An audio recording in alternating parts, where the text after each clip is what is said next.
When Coworker Entitlement drives you to the brink madness, part 1 of 2. I'm still trying to process how a 10-minute call went from a routine meeting to a full-blown assault on my sanity. I just transferred into a new marketing role at a mid-sized firm, and I was determined to make a good impression. My coworker, Alex, seemed friendly enough during the initial stages of our conversation. That's when things took a turn for the worse.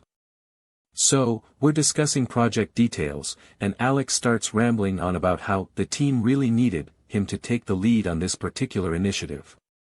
I'm nodding along, thinking maybe he's just trying to build rapport, but then it hits me, the entitlement. The assumption that I'd be the one doing all the heavy lifting because of my transfer. Alex starts getting more and more agitated, basically telling me that if I don't do what he says, the whole team will suffer. Now, I've dealt with entitled coworkers before, but there's something about this conversation that felt off. Maybe it was the way he spoke, like he owned the place. Just as I'm about to push back, Alex starts speaking on speakerphone.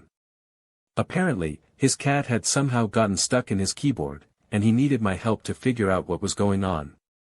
On speakerphone. In a meeting with our boss present. The rest of the room is silent, watching us like we're some sort of train wreck. That's when it happens. Alex blurts out something that makes my blood boil: "You'll do what I say, or you're out." The words hang in the air like a challenge, and for a moment, I'm frozen. What just happened? Is this guy serious? Part 2. Fast forward a few days, and our company's HR department is knocking on my door, wanting to know about the uncomfortable meeting I had with Alex. Long story short, it all went down as Alex being his usual, abrasive self. The weird part? Our boss mentioned something about needing to address the issue internally before we could even consider taking any action. Cut to a week later, Alex is in HR's office, explaining that he was simply trying to motivate me. Yeah, right. When I see him walking into our meeting room with his lawyer attached, I know it's time to take matters into my own hands.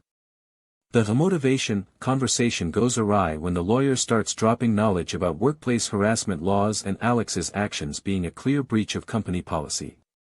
It seems our entitled colleague has finally found himself on the receiving end of some serious comeuppance.